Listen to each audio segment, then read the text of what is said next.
أعوذ بالله من الشيطان الرجيم.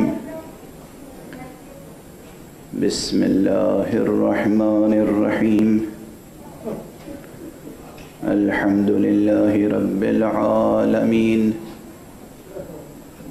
والصلاة والسلام على أشرف الخلائق أجمعين،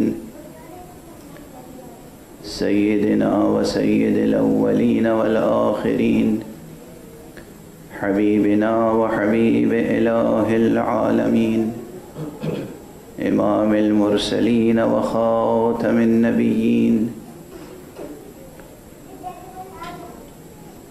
شفيع المذنبين ورحمة للعالمين، أبي القاسم المصطفى محمد.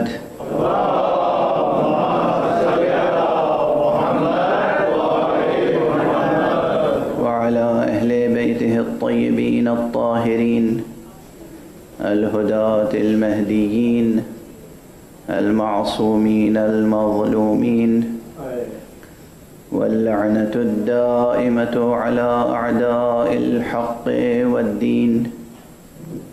أما بعد، فقد قال الله تعالى عز اسمه في محكم كتابه ومتقن خطابه. بسم الله الرحمن الرحيم.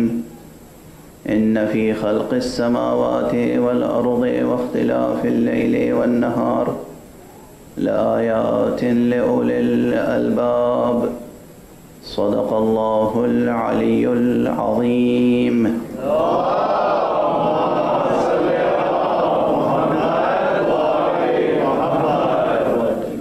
ایک اور بلند تر صلوات پڑھ دیں.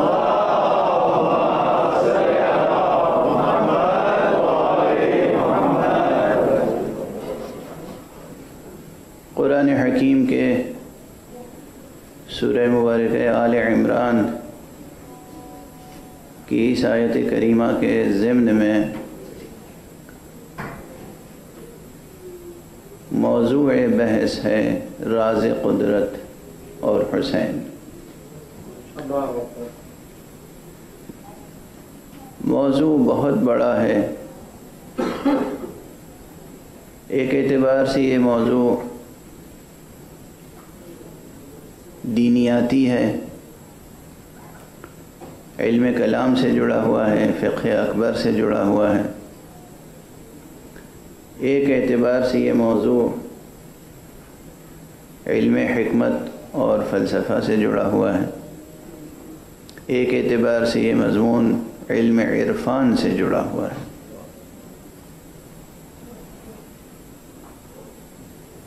اور اس اعتبار سے موضوع کی اہمیت اور اس کی تہداری اور اس کی گہرائی اور گہرائی آپ حضرات کے سامنے روشن ہے. میں نے کل تک کی تمہیدی گفتگو میں عرض کیا کہ یہ کائنات حجاب اندر حجاب اندر حجاب حقائق کی حامل ہے. ہر ذرے صحرا کے پیچھے ایک بڑا عالم معنی چھپا ہوا ہے.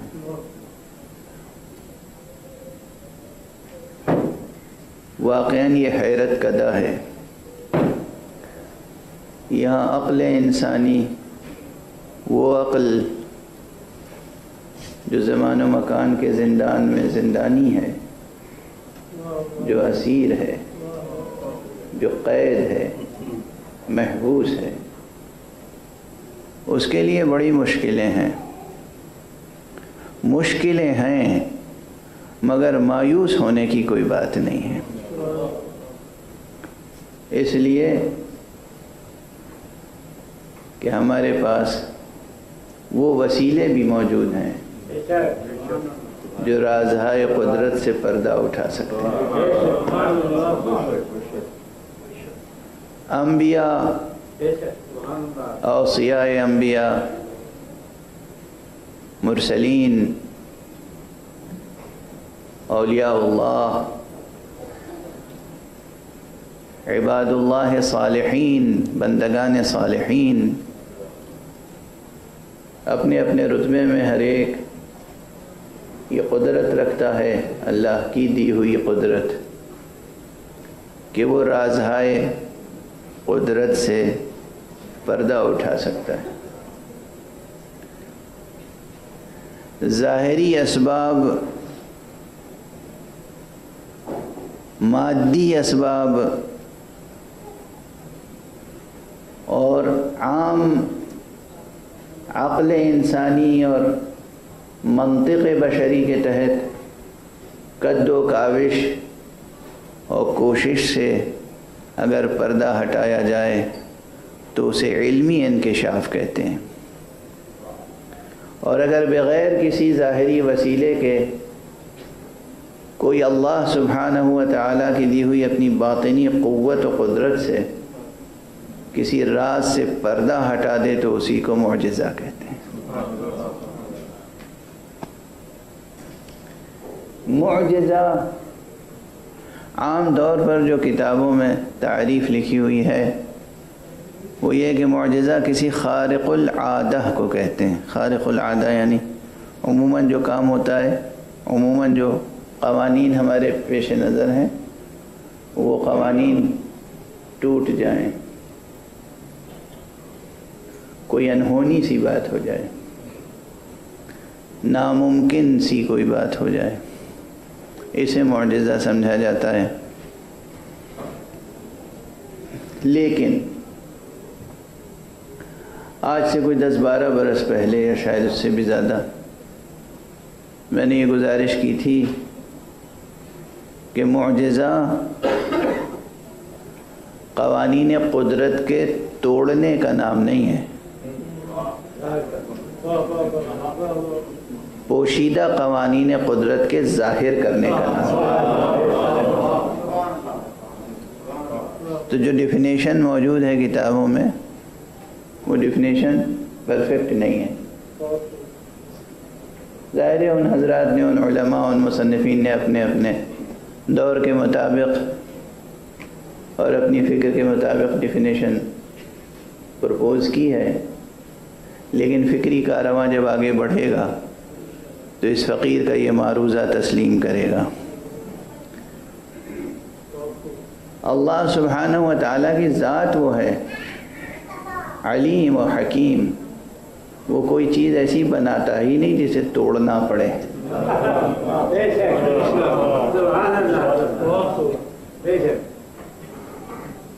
وہ کوئی شے ایسی نہیں بناتا جسے توڑنا پڑے، وہ ایسے قوانین نہیں بناتا کہ قانون شکنی کرنی پڑے۔ ہاں، قوانین بھی تہ درتے ہیں، چھپے ہوئے قوانین کا ظاہر ہو جانا یہ خود اعجاز ہے۔ تو یہ تعریف اپنے ذہنوں میں ملحوظ رکھیے گا۔ افسوس کی بات یہ ہے، یہ باتیں میں اس لیے بھی منبر پہ عرض کرتا ہوں کہ جو ہماری نوجوان نسل ہے، ہو سکتا ہے یہ ہماری اردو پوری طرح نہ سمجھ رہی ہو، لیکن میں مجبور ہوں اور معذرت چاہتا ہوں۔ جو فکر آپ کے سامنے پیش کر رہا ہوں، زبان ہمیشہ فکر کی تابع ہوتی ہے۔ جو سبجیکٹ آپ ڈیل کر رہے ہیں تو لینگویج اسی سبجیکٹ کے مطابق ہوگی، وہ تبدیل کرنا ذرا مشکل ہوگا، تھوڑی سی کوشش آپ کو کرنی پڑے گی۔ اور آج کل تو انٹرنیٹ پر ہر طرح کی سہولتیں ہیں، زبان سیکھنے کی سہولتیں ہیں۔ اگر آپ کو کچھ بھی ہماری تقریر سے مضمون کا اندازہ ہو جائے، سبجیکٹ کا اندازہ ہو جائے، تو پھر آپ اس سبجیکٹ پر ریسرچ کر سکتے ہیں۔ انگریزی میں، عربی میں، فارسی میں بہت میٹیریل موجود ہے، اگرچہ وہ کافی نہیں ہے مگر آپ کی فکر کو آگے بڑھانے کے لیے کافی ہے۔ اصل کوشش اور محنت میری یہی رہتی ہے کہ آپ کی فکر ٹھہری نہ رہے، آپ کی فکر رواں دواں رہے، آپ کی فکر آگے بڑھتی رہے اخلاص کے ساتھ۔ بہت سے لوگ سوچنے پہ پابندی لگا دیتے ہیں، فلسفی پڑھنے پہ پابندی لگا دیتے ہیں، دوسرے مذاہب کی کتابوں کو پڑھنے پہ پابندی لگا دیتے ہیں، اور میں یہ عرض کرتا ہوں کہ یہ غیر اسلامی باتیں ہیں۔ پابندی لگانے سے حل نہیں ہوگا، اخلاص کے ساتھ فکر کو آزاد چھوڑ دیجئے، اخلاص کے ساتھ فکر کو آزاد چھوڑ دیجئے، وہ پروردگار فکر کو خود صحیح سمت عطا کرے گا۔ آپ کے لیے شرط ہے اخلاص، خلوص کے ساتھ، اخلاص کے ساتھ فکر کو آزاد چھوڑیے، مطالعہ کیجئے، سب کچھ پڑھنے کی کوشش کیجئے۔ ضمیر، فطرت، فکر، اس سب کے اوپر فاطر السماوات والارض کی حکمرانی ہے۔ اس فطرت پر بالآخر حکمرانی ہے فاطر السماوات والارض۔ فاطر یعنی فطرت بنانے والا، جس نے فطرت ڈھالی ہے، جس نے انسان کو عقل دی ہے، جس نے ذہن کو وجدان کی صلاحیت دی ہے، وہ صرف آپ کے اندر اخلاص دیکھنا چاہتا ہے۔ اگر خلوص ہے، للہیت ہے، اللہ کا خوف ہے، اگر خود گمراہ ہو جانے کا ارادہ نہیں ہے، اگر طبیعت میں بغاوت نہیں ہے، اگر آپ کی طبیعت میں سرکشی نہیں ہے، اخلاص ہے، تو پھر یقیناً پروردگار آپ کو ہدایت فرمائے گا۔ علم حاصل کرنے سے خوف کرنا اور یہ سمجھنا کہ ہم گمراہ ہو جائیں گے، خدا سے بدظنی ہے۔ خدا ہادی ہے، خدا ہادی ہے، خدا عالم ہے، علیم ہے، قادر ہے، قدیر ہے۔ یہ ممکن نہیں ہے کہ وہ اپنے بندوں کو گمراہ ہونے کے لیے چھوڑ دے، وہ چھوڑتا اسے ہے جو خود گمراہ ہونا چاہے، اس لیے کہ اس کی عظمت کسی پہ جبر کی قائل نہیں ہے۔ اس کی عظمت، اس کی بلندی جبر کو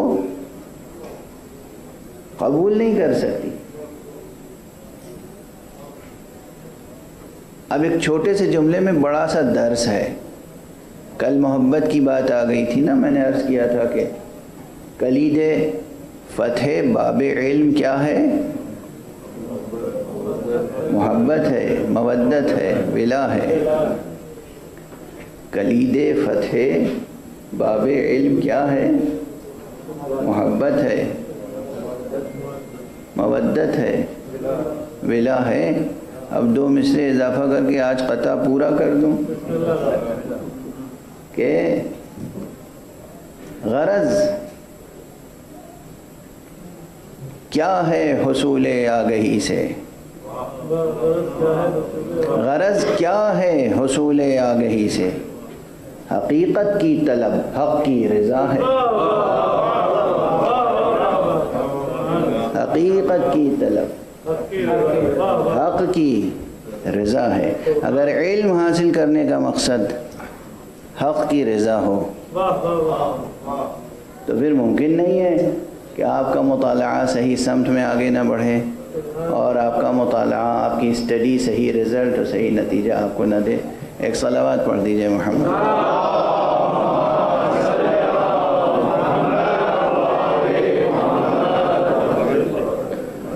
بہرحال یہ گزارش کی تھی، اور یہ کلید ہے، لفظ کلید سمجھتے ہیں؟ کی، کنجی۔ ہاں، علم کا دروازہ کھولنے کی کنجی کیا ہے؟ محبت۔ کس سے محبت؟ کس سے محبت؟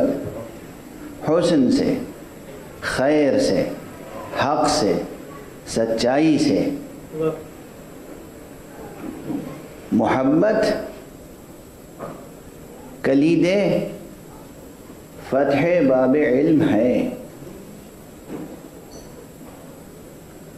تو پھر آپ کو ایک بات، اب وہ بات تو بہت بلند ہے، لیکن اپنی انسانی سطح پر آپس میں اختلافات ہوتے ہیں، لڑائی ہوتے ہیں، لڑائیاں ہوتی ہیں، جھگڑے ہوتے ہیں،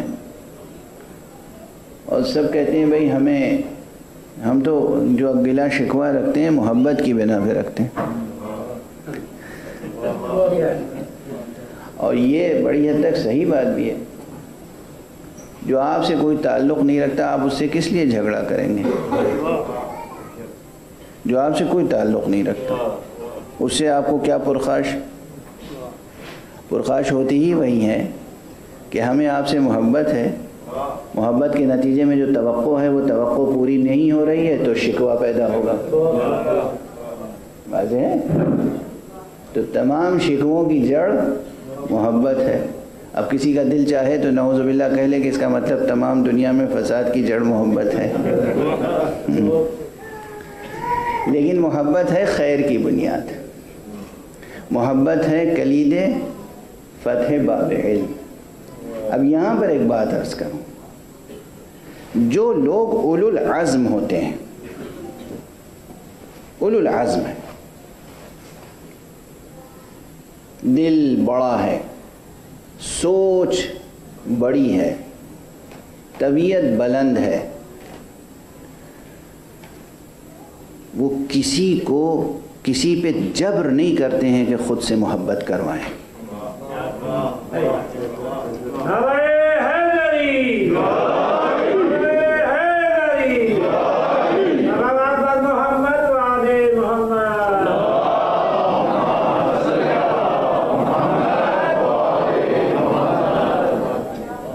محبت جبر کی راہ نہیں۔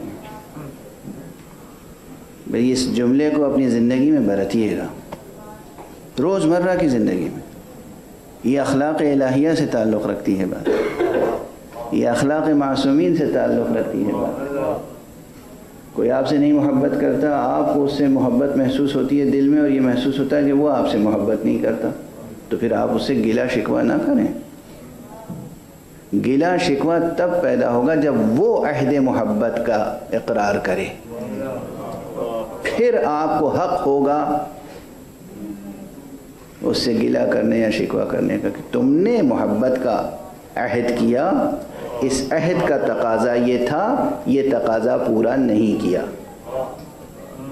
پھر آپ کے شکوے کی بھی قدردانی ہوگی، گلے کی بھی قدردانی ہوگی، اور اس کی تلافی کی کوشش ہوگی۔ لیکن اگر کسی نے آپ سے عہد وفا نہیں باندھا، آپ کو محبت محسوس ہوتی ہے، تو آپ اپنے دل پہ قابو رکھیں، سمجھ جائیں کہ جہاں آپ نور محبت کی تجلی کرنا چاہتے ہیں وہاں قابلیت نہیں ہے، وہ آئینہ دھندلا ہے، شفاف نہیں ہے،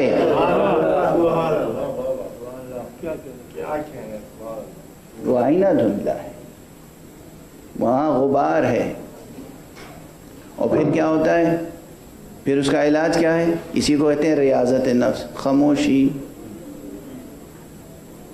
خاموشی۔ عزیزان گرامی، یہ جملہ دیکھیے، یہ سب اخلاقیات ہیں، ذہن میں بات آ رہی، یہ سب اسرار قدرت سے متعلق باتیں ہیں۔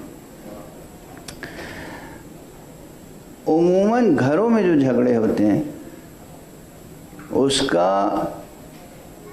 اس میں فتح مند کون ہوتا ہے؟ جو اپنی ہار مان لے وہ فاتح ہے۔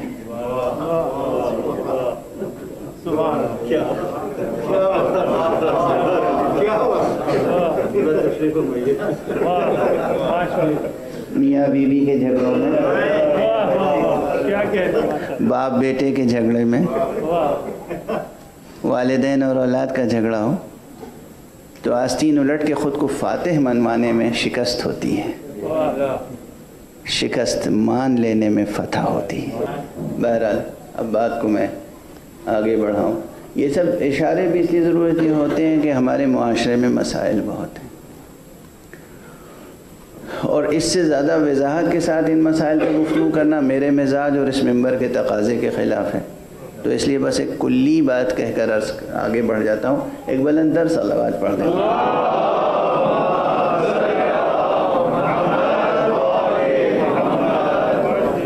محبت یقیناً کلید باب علم ہے، اور جبراً محبت نافذ نہیں کی جاتی. اسی لیے حق سبحانہ و تعالیٰ نے بھی اپنے پیغمبر کی زبان سے کہلوا دیا، قُلْ لَا أَسْأَلُكُمْ عَلَيْهِ أَجْرًا إِلَّا الْمَوَدَّةَ فِي الْقُرْبَى. کہہ دیجئے کہ ہم اپنے اجر رسالت کے طور پر تم سے کچھ طلب نہیں کرتے مگر مودت، میرے اہل بیت سے محبت، مودت، اور اس کے بعد آزاد چھوڑ دیا. اب جو محبت کرے اہل بیت سے اس کا مرتبہ کچھ اور ہے، اور جو نہیں کرنا چاہتا اس پر رسول یا خدا یا اہل بیت رسول کی طرف سے کوئی جبر نہیں ہے، کوئی جبر نہیں. تو یہ قانون قیامت تک جاری و ساری رہے گا. مکتب غدیر کے دروازے کھلے ہوئے ہیں، مدرسہ کربلا کے دروازے کھلے ہوئے ہیں، ہدایت کے راستے روشن ہیں. جس کا جب اور جہاں جی چاہے حق کا دامن تھام لے، جب اور جہاں جی چاہے حق کا دامن تھام لے. لیکن اگر وہ خود گمراہ رہنا چاہتا ہے، خود اس کی طبیعت میں سرکشی ہے، تو پھر پروردگار جبر نہیں فرماتا. اس لیے یاد رکھیے نظام دین میں جبر نہیں ہے. یہ کوئی معمولی اصول نہیں ہے جو کہا گیا لا اکراہ فی الدین. آ گئی ہے زبان پہ بات تو عرض کرتا ہے. لا اکراہ فی الدین یعنی دین میں کوئی اکراہ نہیں ہے. اکراہ یعنی کسی کو کسی کام پر مجبور کرنا اس کی خواہش کے برخلاف، اس کی اپنی خواہش کے میلان طبع کے برخلاف. کسی کا دل نہیں چاہ رہا ہے اور آپ اس کو مجبور کر رہے ہیں. یہ جو اسٹیٹمنٹ ہے قرآن مجید کا لا اکراہ فی الدین، اس کی دو طرح سے تشریح کی جا سکتی ہے. ایک یہ کہ اس کو اخبار مانا جائے، یعنی اللہ سبحانہ و تعالیٰ کسی حقیقت کی خبر دے رہا ہے، اور ایک یہ کہ یہ انشاء ہے، یعنی ایک حکم تاسیس فرما رہا ہے.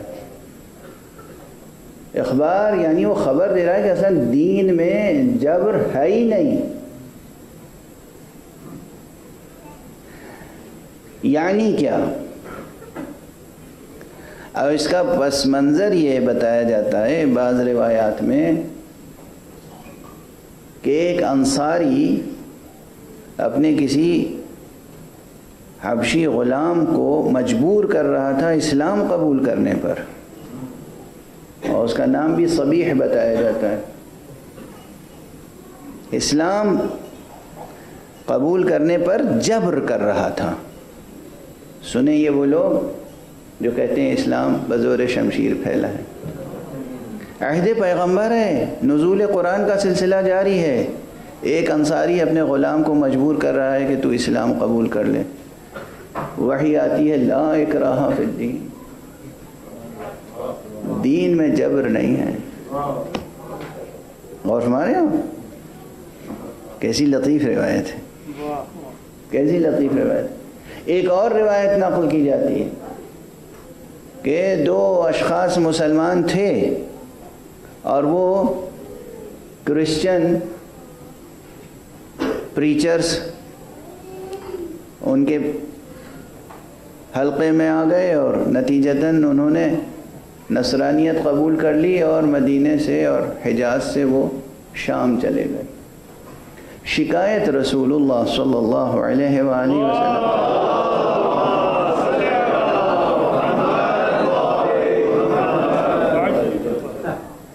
حضور تک شکایت آئی تو حضور نے بھی سنا، اور اس کے بعد فرمایا کہ اچھا ٹھہرو، میں اپنی طرف سے تو کچھ کہہ نہیں سکتا، جو اللہ کی طرف سے حکم آئے گا وہ سنا دوں گا. اللہ سبحانہ و تعالیٰ کی طرف سے حکم آیا لا اکراہ فی الدین، دین میں جبر نہیں ہے۔ اچھا روایتیں نہیں سنی تھی نا،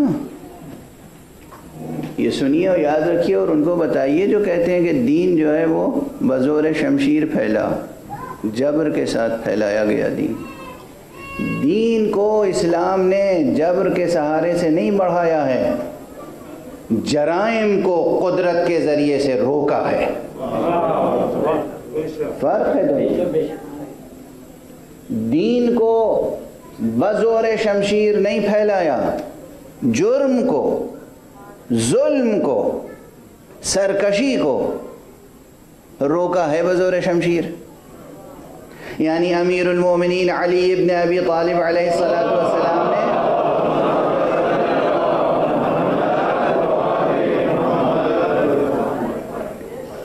اپنی ذوالفقار سے کسی سے یہ نہیں کہا کہ یہ کلمہ پڑھو ورنہ تمہاری گردن اڑا دوں گا۔ جو لوگ ظلم کر رہے تھے ان لوگوں پر جو اپنے اختیار سے مسلمان ہو گئے تھے، ان کو ان کے ظلم سے روکنے کے لیے تلواریں چلی ہیں، جہاد کی تلوار۔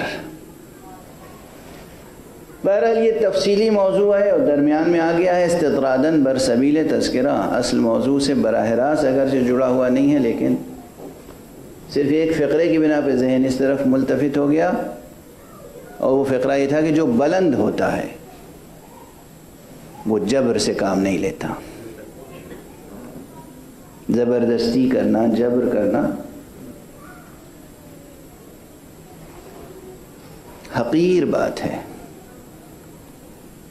جو عظیم ہوتا ہے، علی ہوتا ہے، حکیم ہوتا ہے، بلند ہوتا ہے، وہ جبر سے کام نہیں لیتا۔ اصل جبر کرنا شایان شان قادر و قدیر نہیں ہے۔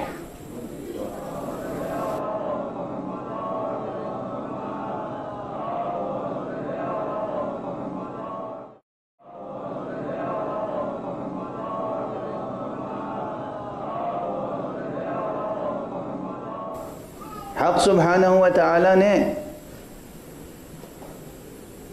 تمام راہیں روشن کر دیں، قد تبین الرشد من الغی، اور اس کے بعد انسان کو چراغ عقل بھی عطا فرمایا۔ اب عقل کی روشنی میں اچھائیوں اور برائیوں کو سمجھیں اور آگے بڑھیں، عملی زندگی میں بھی، اور حق اور باطل کو پہچانیں علمی و فکری منازل میں بھی۔ یہ جو موضوع ہے اس کی طرف پلٹ آؤں، صلب موضوع کی طرف، کہ اس موضوع میں معجزے کی حقیقت اور معجز نما کو پہچاننا بھی ضروری ہے۔ کیوں ضروری ہے؟ جو لوگ اپنی جد و جہد سے علمی انکشاف کرتے ہیں، ڈسکوریز کرتے ہیں، انوینشنز کرتے ہیں، ساری دنیا جانتی ہے کہ ایک انسان نے پڑھا لکھا، لیبوریٹری میں گیا اور اس نے ریسرچ کی، تجربے کیے، ایکسپیریمنٹس کیے، اس کے بعد ایک چیز منکشف کی، تو اس کی صلاحیت پر کسی کو شک نہیں ہوتا۔ اس کے رزلٹ سے 100% آپ کو اتفاق ہو یا نہ ہو، لیکن جب تک آپ اتنی ہی ریسرچ کر کے خود اس تک نہ پہنچ جائیں، اس وقت تک آپ کو یہ حق بھی نہیں ہوتا کہ آپ اس کی ریسرچ کو یوں ہی زبانی جمع خرچ کر کے ریفیوٹ کریں، ریجیکٹ کریں، رد کر دیں۔ لیکن اگر کوئی ایسا شخص ہے کہ جس نے ظاہری طور پر ریسرچ نہیں کی، تجربہ گاہ میں قدم بھی نہیں رکھا، لیب میں نہیں گیا، ظاہری طور پر کسی مکتب میں بھی نہیں گیا، کسی مدرسے میں بھی نہیں گیا، کسی استاد کے سامنے اس نے زانو ادب طے نہیں کیا، کوئی مشق نہیں کی، کوئی ممارست نہیں کی، کوئی ایکسرسائز نہیں کی، کوئی ایکسپیریمنٹ نہیں کیا، اور وہ حقائق کا انکشاف کر رہا ہے، تو اس کی حیثیت منفرد و مسلم ہوگی یا نہیں ہوگی؟ اور مانا یہ اشخاص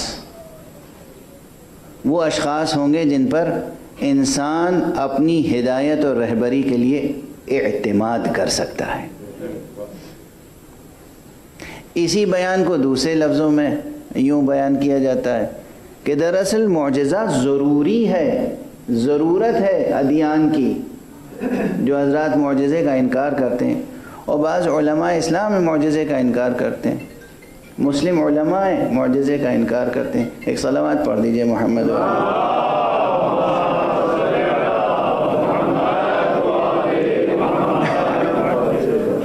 ایک اور بلندر صلوات۔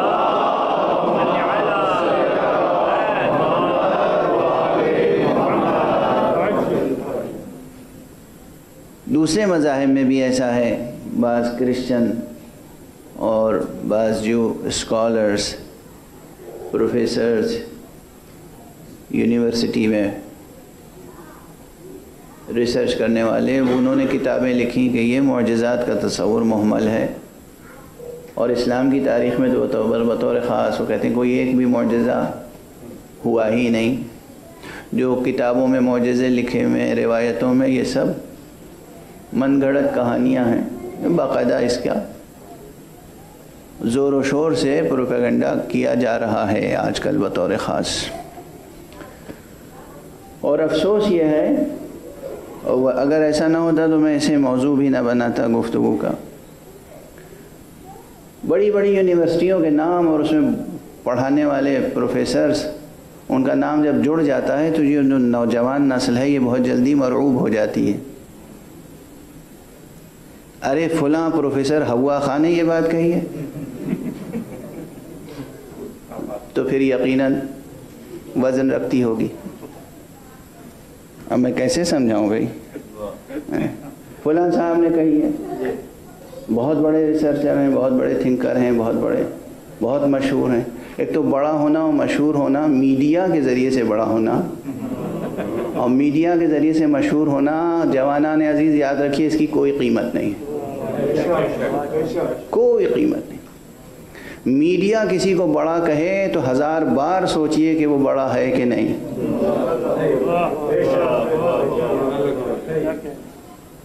وہ میں عام بات کر رہا ہوں ابھی، یعنی سائنس کی فیلڈ میں بھی۔ ارے بعض ڈسکوریز اور بعض تھیوریز اور بعض ہائپوتھیسس ایسے آتے ہیں جو ٹوٹلی، جن کے اوپر بس سائنٹیفک فراڈ کی بات ہوتی ہے۔ وہ یہ اس وقت جس دنیا میں ہم جی رہے ہیں، ہم لوگ 50% سے زیادہ سائنٹیفک فراڈز کے ایج میں سانس لے رہے ہیں۔ سائنس برادری برا مان جائے تو اپنے گھر نہ بیٹھے، آئے مجھ سے لڑے، میں ثابت کروں گا، ثبوت فراہم کروں گا۔ یوں ہی الزام نہیں لگا رہا ہوں، جرم کا اعلان کر رہا ہوں۔ اس وقت پوری دنیا میں، سائنس کی دنیا میں بہت فراڈ ہو رہے ہیں، اور وہ فراڈ ایک دوسرے سے جڑے ہوئے ہیں۔ کوئی منچلا شہزادہ یا وزیر زادہ یا امیر زادہ یا کبیر زادہ وہ ایک پروجیکٹ سوچتا ہے کہ ہمیں کس طرح اوور نائٹ جو ہے وہ بہت بڑا آدمی بن جانا ہے، کیسے ہمارے پاس پیسے آ جائیں، اور اس کے بعد وہ سوچ لیتا ہے کہ ہمارے بابا تو وزیر ہیں، ہمارے بابا تو امیر ہیں، کبیر ہیں، پرائم منسٹر ہیں، پریسیڈنٹ ہیں، یا بہرحال ایک حیثیت ہے کسی بھی اعتبار سے، چلو میں ایک پروجیکٹ بناتا ہوں۔ اور وہ پروجیکٹ بنا کے گورنمنٹ میں پیش کیا گیا کہ صاحب یہ بڑا مفید پروجیکٹ ہے انسانیت کے لیے، ہم بہت کام کریں گے، اور اس لیے ہمیں اتنی گورنمنٹ سے فنڈنگ چاہیے۔ ٹھیک ہے، اب وہ فنڈنگ ہو گئی، اور اس کے بعد جناب والا ہوا کچھ نہیں، کھیل کود ہوتا رہا۔ کچھ دنوں کے بعد ایک محمل سا ایک پیپر تیار کیا گیا اور نشر کرا دیا گیا، اور میڈیا کو تھوڑا سا پیسہ اسی میں سے بچا کے دے دیا گیا، مشہور کر دو کہ ہم نے یہ رزلٹ حاصل کیا۔ یہ میں نے مثال دی، آپ تشریف فرمائیں، میرا خیال ہے کہ دسیوں نہیں سینکڑوں واقعے آپ تصدیق کریں گے، سائنس کی دنیا سے آپ کا تعلق ہے۔ تو یہ سب ہو رہا ہے۔ ہم لوگ اس وقت، علم کی روشنی ضرور ہے مگر دھندلکا بھی کم نہیں ہے۔ تو سائنٹیفک فراڈ بہت ہو رہے ہیں، بہت، ہر میدان میں، چاہے وہ میڈیکل سائنس ہو یا اسپیس سے متعلق جو آپ روزانہ نئی نئی باتیں سنتے رہتے ہیں، میں سائنس دشمن نہیں ہوں، میں سائنس دشمن کا دشمن ہوں. یاد رہے، میں سائنس دشمن نہیں ہوں. زندگی کے ایک خاص عرصے میں خود بہت ہی سنجیدہ سائنس کا اسٹوڈنٹ رہا ہوں، تو میں سائنس دشمن نہیں ہوں. قرآن نے ہمیں سائنس کی دشمنی نہیں سکھائی. ہمارے پیغمبر اسلام نے سائنس کی دشمنی نہیں سکھائی. ہمارے پیغمبر نے اور ہمارے قرآن نے جتنا علم حاصل کرنے پہ زور دیا ہے شاید ہی کسی نے زور دیا ہو. خود کو شہر علم کہا، اپنے وسیع کو باب شہر علم کہا، اور علم حاصل کرنے پہ تاکید کی کہ طلب العلم فریضۃ علی کل مسلم. علم حاصل کرنا فرض ہے ہر مسلمان مرد اور عورت پر. تو یہ یاد رہے کہ علم، سائنس، اسٹڈی، ریسرچ، اس کا اسلام مخالف نہیں ہے. نہ صرف یہ کہ مخالف نہیں ہے بلکہ یہ ایک سچائی ہے کہ جب تک مسلمان جی جان سے علم حاصل کرتے رہے، ریسرچ کرتے رہے، اس وقت تک ترقی کرتے رہے. جب سے مسلمانوں نے علمی ریسرچ چھوڑی ہے تبھی سے زوال شروع ہوا ہے.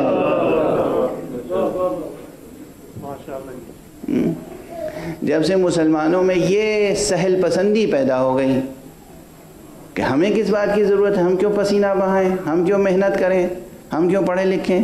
ارے ہمارے قدموں کے نیچے تو جنت کی نہریں بہہ رہی ہیں، پیٹرول بہہ رہا ہے. ہم پیٹرول بیچیں گے، پیسے کی کمی نہیں ہے. ہم امریکنز کو، یورپینز کو، ہم دنیا جاپنیز کو، چائنیز کو ہم لائیں گے، وہ ہمارے لیے کام کریں گے، ہم عیش کریں گے. یہ ہے سہل پسندی. اس نے مسلمانوں کو غرق کر دیا.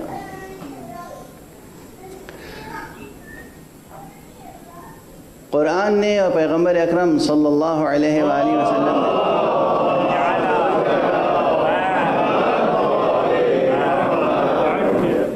جس قدر تاکید فرمائی تھی طلب علم کی اور جد و جہد کی، قد و کاوش کی، محنت کی.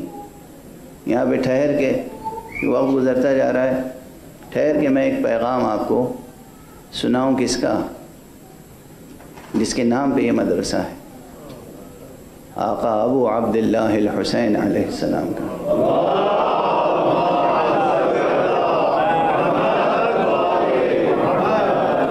آقا نے فرمایا ہے، آپ کے مشہور کلمات ہیں، فرمایا ہے کہ نافسوا فی المکارم وسارعوا فی المغانم.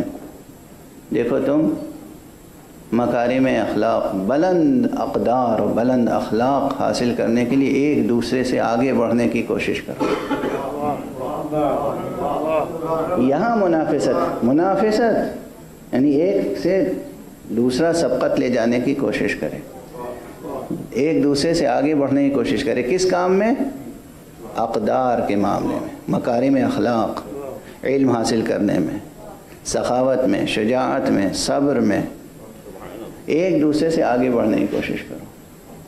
وسارعوا الی المغانم، اور یہ انسانی اقدار اور نیکیوں کے نتیجے میں جو انعام ملنے والا ہے اسے حاصل کرنے میں آگے بڑھو، ایک دوسرے پہ سبقت لے جاؤ. اور اس کے بعد فرمایا کہ دیکھو جب تک کوئی نیکی کر نہ لو اپنے حساب میں شمار نہ کرو.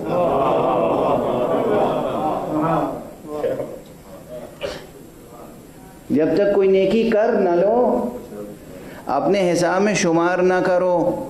یہ ایک ذہنی کیفیت ہوتی ہے جس میں بڑے بڑے ڈوب جاتے ہیں. کوئی منصوبہ سوچا، ابھی کیا نہیں، سوچا چونکہ تو سمجھ لیا کہ ہم نے کر لیا، اور خود کو اس فہرست میں جو نیکی کی نہیں اس کی ستائش، اس کی داد طلبی، اس کی تحسین. میری تعریف کیجئے، کیوں؟ اس لیے کہ میں نے یہ کارنامہ انجام دیا ہے، حالانکہ ابھی انجام دیا نہیں، انجام دینے کا خیال پیدا ہوا ہے یا منصوبہ بنایا ہے.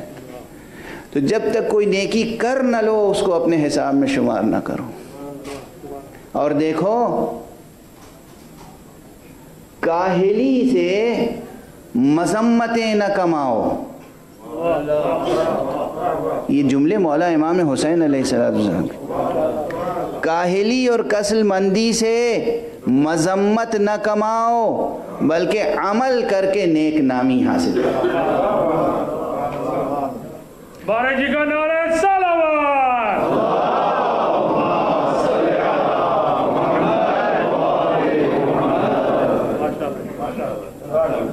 یہ سب ہیں ہمارے معاشرے میں کمزوریاں ہیں کہ انسان اچھی بات سوچتا ہے، ابھی سوچی ہی ہے نا آپ نے، بات کیا تو نہیں، جب تک کریں گے نہیں اس وقت تک آپ اس کو حساب میں نہ لائیں۔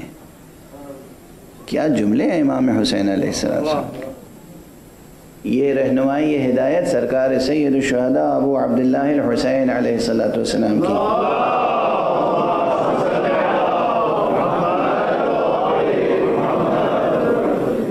تو جب سے ملت اسلامیہ نے سہل پسندی اختیار کر لی، سہولت پسندی، سہل پسندی، سہل انگاری، کہ پیٹرول بیچیں گے اور دوسروں سے خدمت لیں گے، دوسروں سے کام لیں گے، ہم عیش کریں گے، یہ عشرت پسندی، یہ عیش کوشی، یہ زوال کا سبب ہے۔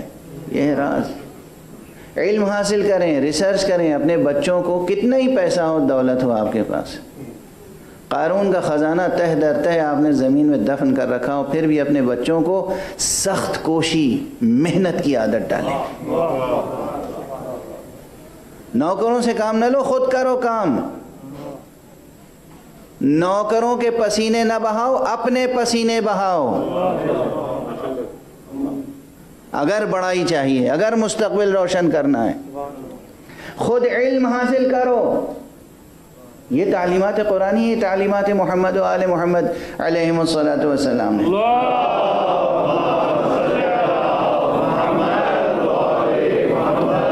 بہرحال شاخ در شاخ بات آگے بڑھی ہے، لیکن کیا عرض کروں، جو ہم اپنی ملت کا حال دیکھ رہے ہیں، حشر دیکھ رہے ہیں، حشر سے پہلے جو حشر ہو رہا ہے اس کا کرب مجبور کرتا ہے کہ کوئی بھی موضوع ہو لیکن ان عملی اور پریکٹیکل اور مبتلا بہ مسائل کی طرف بھی توجہ دی جائے۔ بہرحال تو علم حاصل کریں اور سائنسی علم حاصل کریں۔ یہ جملہ بھی اپنا دہرا دوں اب آپ کے سامنے، خدا کی قسم کھا کے کہہ رہا ہوں، منبر حسین پر کہہ رہا ہوں، اور قرآن کی قسم کھا کے کہہ رہا ہوں، قرآن مجید میں فقہی ریسرچ کی جتنی تاکید کی گئی ہے، تاکید ہے، شریعت کا علم حاصل کرو، تفقہ دینی حاصل کرو، دینی مذہبی سمجھ بوجھ پیدا کرو، وہ ویژن، وہ وزڈم پیدا کرو، تاکید ہے، مگر اس تاکید کی 100 گنا زیادہ تاکید اس پر ہے کہ اس چاند پر تحقیق کرو، اس سورج پر تحقیق کرو، اس زمین پر تحقیق کرو، اسپیس پر تحقیق کرو، سمندروں کی گہرائیوں میں اترو، زمین کی گہرائیوں میں جاؤ، فضا کی بلندیوں پر جاؤ۔ یہ جو قسمیں کھائی گئی ہیں کس لیے کھائی گئی ہیں؟ جب کوئی کسی بات کی قسم کھاتا ہے تو جس چیز کی قسم کھاتا ہے اس کی طرف پوری توجہ مبذول ہو جاتی ہے، اور اگر قسم کھانے والا بھی خدا ہے،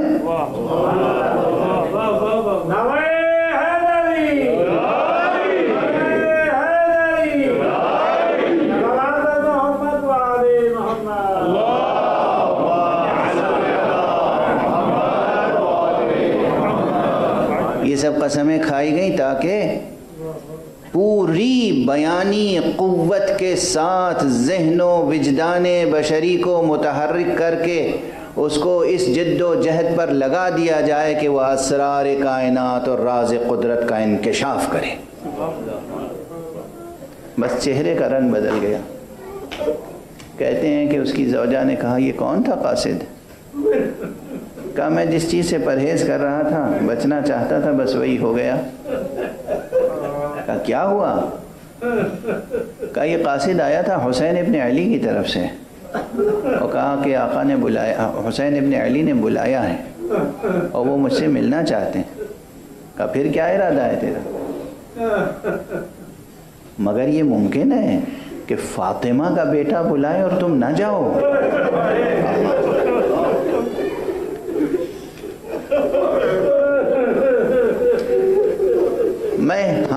کہ ایک بات عرض کر رہا ہوں، جہاں تک میری آواز جا رہی ہے، جتنے انسان سن رہے ہیں میری باتیں، یہ نبی کی آواز نہیں ہے، یہ کسی شیعہ کی آواز نہیں ہے۔ زہیر ابن قین کی بیوی کہہ رہی ہے اپنے شوہر سے، یہ کیسے ہو سکتا ہے کہ رسول کا نواسہ تمہیں بلائے اور نہ جاؤ؟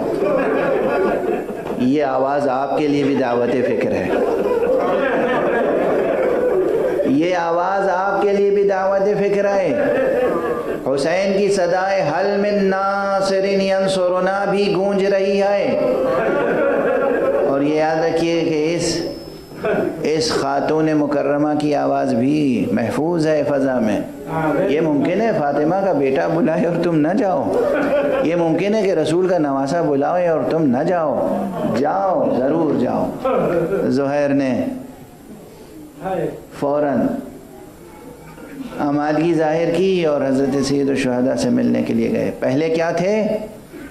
شیعیان عثمان میں سے تھے، جسے عام اصطلاح میں کہہ سکتے ہیں کہ مخالفین میں شمار ہوتا تھا، مخالف کیمپ کے آدمی تھے۔ لیکن جب آقا حسین سے ملے ہیں تھوڑی دیر کی گفتگو کے بعد، اب یہ خاک کندن ہو چکی تھی، اب شخصیت تبدیل ہو گئی تھی۔ جب واپس آئے ہیں تو چہرے پہ عجب نور تھا، آنکھوں میں عجب روشنی تھی، اور دست و بازو میں عجب عزم تھا۔ آتے ہی سب سے پہلے اپنی اسی بیوی سے جس سے محبت تھی، عشق تھا، کہا میں نے اب فیصلہ کیا کہ تمہیں طلاق دے دوں۔ کیا کہہ رہے ہو تم؟ کہا اب میں نے فیصلہ کیا ہے کہ میں آقا حسین کے ساتھ رہوں گا، اب میں ان کے ساتھ رہوں گا۔ دیکھیے یہ کوئی بات آقا حسین سے پوشیدہ نہیں تھی۔ آقا حسین نے زہیر سے یہ نہیں کہا کہ میرا ساتھ دو، چلو میں حکومت قائم کروں گا، تمہیں وزیر اعظم بنا دوں گا، تمہیں وزیر دفاع بنا دوں گا، نہیں، کچھ نہیں۔ آقا حسین نے کہا کہ تمہارا نام محضر شہادت میں ہے، میں بتا رہا ہوں تم مجھ سے گریزاں ہو مگر تمہاری طینت پاکیزہ ہے، میں مرنے کے لیے جا رہا ہوں خدا کی راہ میں، تم آ جاؤ میرا ساتھ دو اور شہادت پاؤ۔ یہی سبب تھا کہ جانے کے بعد اس نے بیوی کو طلاق دی، اور میں پہلے بھی عرض کر چکا ہوں کہ خدا کی قسم تاریخ بشریت میں شاید یہ واحد طلاق ہے۔ عموماً طلاقیں نفرتوں کے نتیجے میں ہوتی ہیں، مخالفتوں کے نتیجے میں ہوتی ہیں، لیکن یہ واحد طلاق ہے جہاں محبت و احترام کے نتیجے میں ہو رہی ہے۔ بیوی نے کہا پھر مجھے طلاق کیوں دے رہے ہو؟ کہا میں آقا حسین کے ساتھ روز عاشورہ ذبح ہو جاؤں گا، اس کے بعد حسین کے گھرانے والے اسیر ہو جائیں گے، چونکہ میں تم سے محبت کرتا ہوں اس لیے میں نہیں چاہتا کہ تم دشمنوں کی اسیر ہو جاؤ، تمہارے بازوؤں میں بھی رسن بند ہے۔ اجرکم علی اللہ، اجرکم علی اللہ، اجرکم علی اللہ۔ لیکن ایک سے بڑھ کر ایک تھا۔ زہیر نے طلاق دی ضرور، آقا حسین کے ساتھ اپنا خیمہ ضم کر لیا، ان کے ساتھ ساتھ کربلا پہنچے۔ اب یہاں سے دو روایتیں ہیں، ایک روایت تو یہ ہے کہ اس نے کہا ٹھیک ہے تم آقا حسین کے ساتھ جاؤ تو میں بھی تم سے پیچھے نہیں رہوں گی، میں بھی آقا حسین کی خواتین کی کنیز بن کر رہوں گی، اور وہ ساتھ ساتھ رہی کربلا تک۔ لیکن عام طور پر دوسرے مورخین نے یہ لکھا ہے کہ وہ کوفے آ گئی، لیکن بے تعلق نہ رہی، ظاہری طور پر طلاق ہو چکی تھی، بے تعلق نہ رہی۔ روز عاشورہ اس نے اپنے ایک غلام کو بھیجا، اور چونکہ معلوم تھا، علم تھا، کہہ چکے تھے زہیر کہ میں روز عاشورہ آقا حسین کے ساتھ شہید ہو جاؤں گا، اس لیے اس نے ایک کفن دے کے بھیجا کہ جاؤ اپنے آقا کو کفن دے کر دفن کر دینا۔ بس اسی فقرے پہ آج طاقت نہیں ہے تفصیلات عرض کرنے کی، مجلس تمام کر رہا ہوں۔ روز عاشورہ آقا حسین نے، ان کے اصحاب نے، ان کے انصار نے، اہل بیت نے بھرپور جہاد کیا اللہ کی راہ میں۔ آقا حسین نے تمام قربانیاں پیش کی۔ ظہر عاشور تک زہیر بھی ساتھ ساتھ تھے۔ ظہر عاشور کے بعد جو اہم شہادتیں ہیں ان میں زہیر کی شہادت ہے۔ بھرپور جنگ کی زہیر نے، بھرپور جنگ کی، لیکن بالآخر زہیر کو دشمنوں نے اپنے حلقے میں لے لیا اور ہر طرف سے تیر بارانی شروع ہوئی۔ نیزوں سے چھید ڈالا گیا اس جری کا بدن، تلواروں سے گویا کے ٹکڑے ٹکڑے کر دیا گیا اس جری کا بدن۔ جب وہ غلام آیا اس نے تلاش کرنا شروع کیا، زہیر کو پہچان لیا، مگر یہ غلام بھی کس کا تھا؟ زہیر کا تھا۔ بھیجا ہوا بھی کس کا تھا؟ ایک مومنہ کا تھا۔ وہ کفن اس نے زہیر کو پہنایا نہیں، واپس گیا۔ بی بی نے پوچھا، خاتون نے، کیا آپ نے آقا کو دفن کر دیا؟ کہا مجھے غیرت آئی، مجھے شرم آئی، فاطمہ کا بیٹا حسین بے کفن رہ جائے اور میں اپنے آقا زہیر کو کفن پہنا دوں، آپ دوسرا کفن بھی عنایت فرمائیں تاکہ میں حسین کو بھی کفن، اور اس کے بعد جس نے اپنی جان حسین پہ قربان کی ہے اس کو انا للہ و انا الیہ راجعون، رضا بقضائہ و تسلیما لامرہ۔ پروردگار ہمیں علوم قرآن اور معارف اہل بیت سے آشنا فرما۔ پروردگار ہمارے جوانوں کو سائنس اور ٹیکنالوجی کے میدان میں تمام دنیا سے آگے بڑھنے کی توفیق کرامت فرما۔ پروردگار ہمارے جوانوں کو دین کی قوت و حمیت کے ساتھ دنیا کے اوپر قدرت حاصل کرنے کی توفیق عطا فرما۔ پروردگار ہماری ملت اسلامیہ کو ملت قرآن بنا دے۔